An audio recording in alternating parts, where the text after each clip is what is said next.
Karena dinilai melanggar peraturan serta tidak layak huni, tempat penampungan pekerja migran di Kota Bekasi disegel Menteri Perlindungan Pekerja Migran Indonesia atau P2MI. Dan di Tanjung Priok, Jakarta Utara, seorang juru parkir liar terperosok ke kubangan air saat melarikan diri dari razia polisi. Kami rangkum informasinya dalam Metropolitan.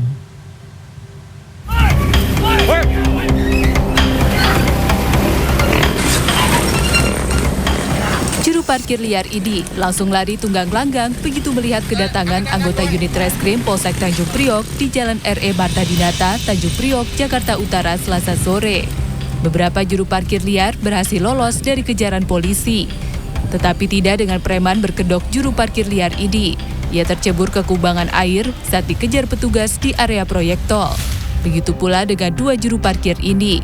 Meski sempat melarikan diri, mereka akhirnya takluk saat dibekuk polisi. Dalam razia kali ini, polisi menangkap 8 orang preman. Mereka diduga seringkali memalak sopir truk peti kemas yang melintas. Polisi pun menyita uang tunai. Para preman ini diperiksa di Mapolsek Tanjung Priok, Jakarta Utara. Diduga banyak melakukan pelanggaran, tempat penampungan pekerja migran di Kampung Cakung Payangan, Jatisari, Kota Bekasi disegel untuk sementara waktu. Penyegelan dilakukan Menteri Perlindungan Pekerja Migran Indonesia P2MI Abdul Qadir Karding Selasa pagi. Menurut Menteri Abdul Qadir, pelanggaran dilakukan pemilik penampungan diantaranya adalah tidak membayar hak pekerja senilai 325 juta rupiah. Lalu pemilik tidak kunjung memberangkatkan 1.522 pekerja dari tahun 2002 hingga 2024. Selain itu, kondisi penampungan juga dinilai tidak layak. Pemilik perusahaan penyalur pekerja migran ini pun diduga kerap berpindah tempat dan mengganti pengurus. Jadi ada sekitar 16 orang yang melakukan pelaporan dengan jumlah kerugian sekitar 325 juta dan sudah dibayarkan. 9 orang sudah dibayar, kemudian sisanya 6 orang belum dibayar.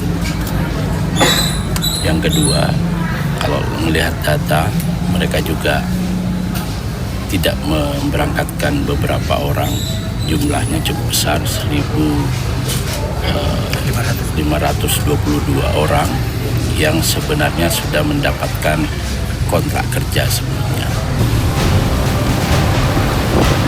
Sudah 20 tahun lebih lamanya, tiang monorail yang berada di sepanjang jalan HR Rasuna Said Kuningan, Jakarta Selatan ini berdiri. Sejak diresmikan pada 2004, tiang untuk proyek kereta monorail ini mangkrak hingga saat ini. Selasa siang, Gubernur Jakarta Pramono Anung menyatakan akan membenahi sebanyak 90 tiang monorail karena dinilai pengganggu estetika kota Jakarta. Bagi pemerintah Jakarta ini sangat mengganggu.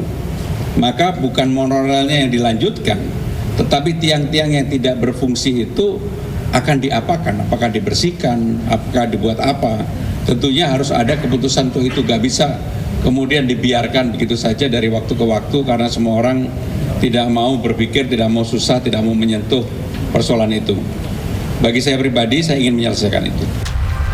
Meski begitu, Pramono belum bisa memutuskan apakah tiang monorail ini akan dibongkar atau beralih fungsi.